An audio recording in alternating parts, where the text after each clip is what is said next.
Hello साथियों, आज हम कर्नाटक उच्च न्यायालय के एक ऐसे मामले पर नजर डालने जा रहे हैं जिसमें एसीबी एंटी करप्शन ब्यूरो द्वारा दर्ज एफआईआर को माननीय हाईकोर्ट के द्वारा रद्द किया गया है। तो जिन साथियों ने हमारा चैनल अभी तक सब्सक्राइब नहीं किया है तो सबसे पहले हमारे चैनल को सब्सक्राइब कर लें और वीडियो को लास्ट तक जरूर देखें। साथियों, हम आपको जो भी जानकारी ये दे रहे हैं सारी की सारी जानकारी आपको ऑनलाइन गूगल पे मिल जाएंगी। आप एंथेजिस वर्सेस कर्नाटक रिट याचिका क्रमांक 915/2022 डालेंगे तो आपको वो सारी की सारी चीजें गूगल पे भी मिल जाएंगी। तो साथियों, मामला क्या है, मामले पे हम नजर डाल लेते हैं। मामला है जो रिट याचिका एंथेजिस जिनके खिलाफ एफआईआर दर्ज हुई है वर्सेस कर्नाटक राज्य का मामला है। रिट याचिका जो हाईकोर्ट में लगाई गई है 915/22 है। दिनांक 21 मार्च 2022 को इसमें फैसला हुआ है। अब मामले पे नजर डाल लेते हैं। मामला है क्या, एंथेजिस जो है उनके खिलाफ अपराध क्रमांक 39/21 धारा 7A धारा 12 भ्रष्टाचार निवारण अधिनियम 1988 का एंटी करप्शन ब्यूरो द्वारा दर्ज किया जाता है। कब दर्ज किया जाता है? शिकायतकर्ता द्वारा शिकायत करने पर 20/9/21 को। अब होता क्या है साथियों, शिकायत क्या है, शिकायत के बारे में हम थोड़ा जान लेते हैं। शिकायतकर्ता के चाचा नारायण स्वामी और बालकिशन इनकी जमीन है। नारायण स्वामी और बालकिशन की जमीन कितनी है? 40/P63 यानी 27 गुंठा भूमि है, जिसे अधिकृत किया है KIADB द्वारा। किसके द्वारा अधिकृत किया है? KIADB द्वारा। तो साथियों, पहला पॉइंट क्या है, जमीन किसकी है? नारायण स्वामी बालकिशन की। शिकायत कौन कर रहा है? उनका भतीजा। और जमीन किसने अधिकृत की है? KIADB द्वारा। और किस लिए शिकायत की गई? शिकायत इसलिए की गई कि शिकायतकर्ता ने मुआवजा प्राप्त करने के लिए आवेदन कहां लगाया? KIADB में। और शिकायतकर्ता ने KIADB के अधिकारी एंथेजिस से संपर्क किया इस जमीन के बदले में मुआवजा प्राप्त करने के लिए। तो होता क्या है साथियों, एंथेजिस के रिश्तेदार जो कि आरोपी नंबर 2 हैं, उससे बातचीत होती है किसकी? शिकायतकर्ता की। किसके कहने पर? एंथेजिस के कहने पर, शिकायत के अनुसार।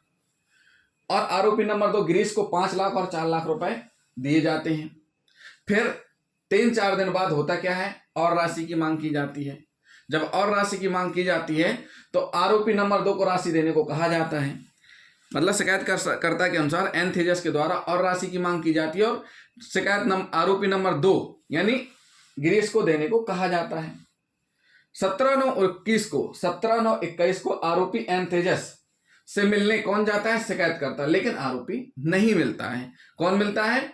आरोपी नंबर 2 गिरीश से बातचीत होती है और बातचीत करके ऑडियो को रिकॉर्ड कर लिया जाता है।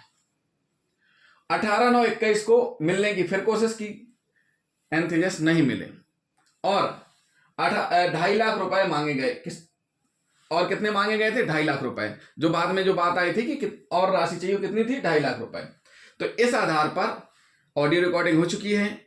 आरोपी नंबर 2 से बातचीत करके ऑडियो रिकॉर्ड कर लिया गया है। 20/9/21 को एफआईआर हो जाती है, एसीबी के द्वारा एफआईआर कर दी जाती है।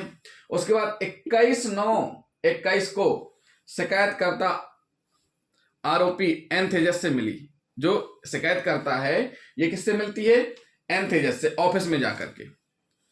और एंथेजिस कुछ नहीं लेते हैं। आरोपी नंबर 3 वो ऑफिस से बाहर निकलती है। एक आरोपी नंबर 3 जो बने हैं इसमें, उनको नकदी रुपए दिए जाते हैं। और जैसे ही नकदी रुपए आरोपी नंबर 3 को दिए जाते हैं वैसे ही एसीबी के द्वारा गिरफ्तार कर लिया जाता है आरोपी नंबर 3 को। आरोपी नंबर 3 को गिरफ्तार किया जाता है और मामले का इन्वेस्टिगेशन होता है। इन्वेस्टिगेशन होने के बाद आरोप पत्र दाखिल होता है। इसी बीच मामला पहुंचता है कहां? High court. आरोप जो है वो धारा 7 और धारा 12 भ्रष्टाचार निवारण अधिनियम से संबंधित है और मामला कोर्ट में आता है। कोर्ट में जब मामला आ जाता है, चालान की कॉपी आरोपियों को मिलती है। इसमें कुल 3 आरोपी बनाए गए हैं। पहला आरोपी एंथेजिस, दूसरा रिश्तेदार गिरीश और तीसरा जिसके पास रुपए बरामद हुए। तो याचिकाकर्ता जो एंथेजिस हैं, इनके वकील ने तर्क रखे हैं हाई कोर्ट में। उन तर्कों पर नजर डाल लेते हैं। तो पहला तर्क ये है कि एंथेजिस के अधिवक्ता जी ने कहा है कि वह निर्दोष है, झूठा फंसाया गया है। कौन निर्दोष है? एंथेजिस। आरोपी के द्वारा मांग और स्वीकृति नहीं की गई है। आरोपी के द्वारा जो एन तेजस है ना तो मांग की गई है ना ही स्वीकृति की गई है। और साथ ही साथ सबसे बड़ी बात यह है कि जिस दिन ट्रैप हुआ, यानी जिस दिन आरोपी नंबर 3 को रंगे हाथ पकड़ा गया, जिस दिन आरोपी नंबर 3 को गिरफ्तार किया गया 21/9/21 को, उस दिन भी कोई रिकॉर्डिंग नहीं हुई, जिससे आरोपी नंबर 3 को राशि प्राप्त करने के लिए आरोपी एन तेजस ने निर्देशित किया हो, यह सिद्ध किया जा सके। मतलब जब शिकायतकर्ता एन तेजस के पास गए और वापस आ गए, इस बीच एन तेजस और शिकायतकर्ता की जो भी बातचीत हुई है वो रिकॉर्ड नहीं है, और जिससे यह भी नहीं साबित किया जा सकता कि आरोपी नंबर 3 जिसको एन तेजस ने निर्देश दिए हों कि संबंधित शिकायतकर्ता से रुपए ले लिए जाएं। फिर अगला पॉइंट है 15/9/21 को एन तेजस का ट्रांसफर व चार्ज प्रभार सौंपने का आदेश दिया गया था। शिकायत देखिए, शिकायत कब हो रही है? 20/9/21 को। और जो आरोपी है, आरोपी ने दस्तावेज पेश किए हैं कि 15/9/21 को एन तेजस का ट्रांसफर व चार्ज प्रभार सौंपने का आदेश दिया गया। एन तेजस ने 17/9/21 को फाइलें सौंपने संबंधित फिर आदेश मिला और उनके द्वारा फाइलें सौंप दी गई। 21/9/21 को ट्रैप के दिन कोई कार्यभार लंबित नहीं था, एन तेजस के ट्रांसफर हो चुका था, संबंधित फाइलें प्रभार में दे दी गई थी और 21/9/21 को ट्रैप के दिन कोई कार्यभार लंबित नहीं था। किसके पास? एन तेजस के पास, शिकायतकर्ता से संबंधित। आरोपी एन तेजस के द्वारा अब होता क्या है, इस बीच क्या क्या कार्रवाई एन तेजस ने की थी वो भी बताया अधिवक्ता साहब ने कोर्ट में। एन तेजस के द्वारा जमीन मालिकों के खिलाफ 16/9/21 को पुलिस में शिकायत की गई। जो जमीन मालिक हैं कौन कौन है? नारायण स्वामी और बालकिशन के खिलाफ किसने शिकायत की? एन तेजस ने। और शिकायत इसलिए की थी कि विकास कार्य में बाधा उत्पन्न कर रहे थे, इसलिए एन तेजस के द्वारा 16/9/19 को एक लिखित शिकायत कहां दी गई थी? पुलिस थाने में।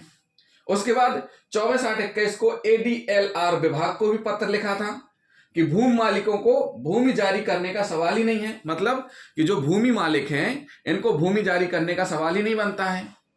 वो जो भी चीजें दस्तावेज में थी वो बता दी गई थी कि इस आधार पर नहीं बनता है। फिर इसके पहले 23/8/21 को उपायुक्त, जो जिला पंचायत के उपायुक्त हैं, जो भी हैं, उनको भी एक पत्र लिखा गया इस संबंध में। फिर 26/8/21 को बागवानी विभाग को भी पत्र भेजा गया कि भूमि पहले ही अधिग्रहित की जा चुकी है, ये लोग अनावश्यक रूप से विवाद कर रहे हैं। तो इन सारे दस्तावेज और तथ्यों को आरोपी एन तेजस के अधिवक्ता के द्वारा माननीय हाईकोर्ट में रखे गए और साथ ही साथ ये भी कहा गया कि जमीन मालिक अधिग्रहण पूरा होने के बावजूद विकास कार्य में बाधा डाल रहे थे, तो रिश्वत की मांग का सवाल ही नहीं उठता है। ये सारे के सारे दस्तावेज और फैक्ट किसके द्वारा रखे गए? तर्क, जो भी तर्क हैं ये सारे के सारे किसके द्वारा रखे गए? अधिवक्ता, जो कि एन तेजस के अधिवक्ता हैं। ऐसे ही तर्क आरोपी नंबर 2 गिरीश के अधिवक्ता के द्वारा भी रखे गए। उसके बाद ACB के द्वारा आपत्ति ली गई कि जांच चल रही है, प्रारंभिक चरण में है, ऑडियो रिकॉर्डिंग है, आरोपी नंबर 2 और 3 ने रिश्वत स्वीकार की है, एन तेजस की कार से एक फाइल जब्त है और प्रभार भी नहीं दिए, इसके भी सबूत हैं कि एन तेजस जो कह रहे हैं कि प्रभार दिए गए, प्रभार भी नहीं दिए गए, उसके भी सबूत हैं। दोनों पक्षों को हाईकोर्ट ने सुना। हाईकोर्ट ने सुनने के बाद क्या कहा कि मांग के सबूत के बिना अभियुक्त से करेंसी नोटों को कब्जे में लेने और बरामद करने मात्र से धारा 7 के तहत अपराध नहीं हो जाएगा।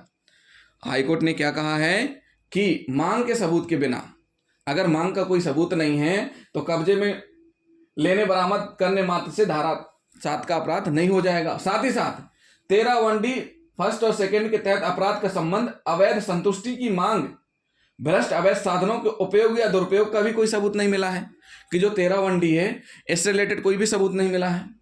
साथ ही साथ आर्थिक लाभ प्राप्त करने के लिए लोक सेवक के रूप में पद का उपयोग स्थापित नहीं किया जा सका है कि मतलब जो लोक सेवक है एन तेजस, इसके द्वारा वास्तव में आर्थिक लाभ प्राप्त किया जा रहा था उससे या किया जा सकता था, ऐसा भी कोई संबंध स्थापित नहीं किया जा सका क्योंकि डॉक्यूमेंटों में ऑलरेडी लिखा है कि वो प्रभार पहले ही सौंप चुके हैं शिकायत देने के पहले ही। शिकायतकर्ता ने मामले का समर्थन नहीं किया, गवाहों के कथनों में विरोधाभास है। शिकायतकर्ता जो भी है उसने मामले का समर्थन नहीं किया, गवाहों के कथनों में विरोधाभास है।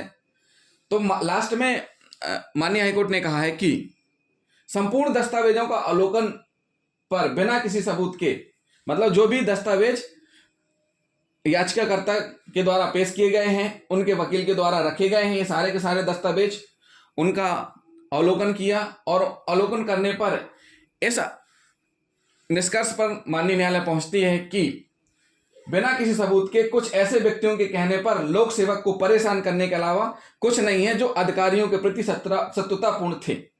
मतलब जो ऑलरेडी पहले से ही शत्रुतापूर्ण थे कि उनके कुछ लोगों के कहने पर यह चीज नहीं की जा सकती। क्या नहीं हो सकती? कि कुछ व्यक्तियों के कहने पर सेवक को परेशान करने के अलावा कुछ नहीं है। मतलब कुछ व्यक्ति जो कह रहे हैं उसका मतलब केवल परेशान ही करना है। इस आधार पर मामला नहीं बनता है।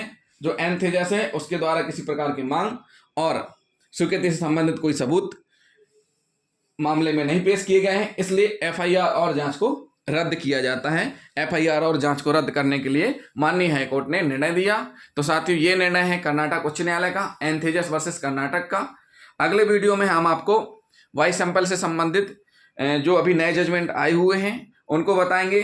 जो साथी लोग अभी सिविल जज की तैयारी कर रहे हैं, यूपीएसआई की तैयारी कर रहे हैं, या जो साथी एलएलबी से रिलेटेड एग्जाम्स की तैयारी कर रहे हैं, वो साथी हमारे वीडियो को जरूर देखें। साथ ही साथ कमेंट करके जरूर बताएं।